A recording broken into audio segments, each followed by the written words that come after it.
கொல்கத்தாவில் கால்பந்து ஜாம்பவான் மெஸ்ஸி பங்கேற்ற நிகழ்வில் ஏற்பட்ட வன்முறை சம்பவத்தை தொடர்ந்து மேற்குவங்க விளையாட்டுத்துறை அமைச்சர் அரூப் பிஸ்வாஸ் தனது பதவியை ராஜினாமா செய்திருக்கிறார். இது பற்றிய முழு விவரங்களை எமது செய்தியாளர் ரமேஷ்குமார் விவரிக்க கேட்போம். Over to Ramesh. கால்பந்து ஜாம்பவான் என அழைக்கப்படும் அர்ஜென்டினா நாட்டை சேர்ந்த கால்பந்தாட்ட வீரர் லயனல் மெஸ்ஸி கடந்த சனிக்கிழமையன்று மேற்கு வங்க மாநிலம் கொல்கத்தாவில் இருக்கக்கூடிய சால்ட் லேக் ஸ்டேடியத்தில் ரசிகர்களை சந்திக்கும் நிகழ்ச்சி ஏற்பாடு செய்யப்பட்டிருந்தது.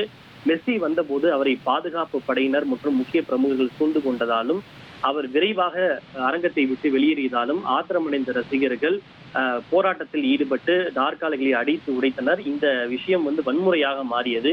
இது பெரிய பரபரப்பை ஏற்படுத்திய நிலையில் இதற்கு வருத்தம் தெரிவித்த மேற்குவங்க முதல்வர் மமதா பானர்ஜி இது குறித்து ஓய்வு பெற்ற நீதிபதி தலைமையிலான விசாரணைக்கும் உத்தரவிட்டிருக்கிறார். இந்த நிலையில் இந்த சம்பவம் ஏற்படுவதற்கு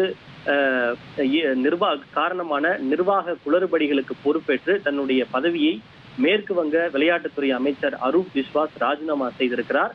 அவருடைய ராஜினாமா கடிதத்தை மேற்கு வங்க முதல்வர் மமதா பானர்ஜி தற்போது ஏற்றுக்கொண்டிருக்கிறார். தற்போது நீதிமன்ற விசாரணை நடைபெற்று வருவதால் பாரபட்சமற்ற விசாரணையை உறுதி செய்யும் விதமாக தன்னுடைய விளையாட்டுத்துறை அமைச்சர் பதவியை ராஜினாமா செய்வதாக அரூப் பிஸ்வாஸ் தெரிவித்திருக்கிறார். அந்த காட்சிகளிலேயே நாம் பார்க்கலாம். மெஸ்ஸி அந்த மைதானத்துக்கு வந்தபோது அரூப் பிஸ்வாஸ் அவருடனேயே இருந்தார்.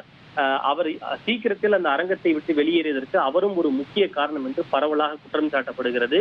எனவே அரூப் பிஸ்வாஸை கைது செய்ய வேண்டும் என்றெல்லாம் பரவலாக ஒரு கோரிக்கைகள் வலுத்த நிலையில் இன்று தன்னுடைய விளையாட்டுத்துறை அமைச்சர் பதவியை அரூப் பிஸ்வாஸ் ராஜினாமா செய்திருக்கிறார். தகவல்களுக்கு நன்றி ரமேஷ்.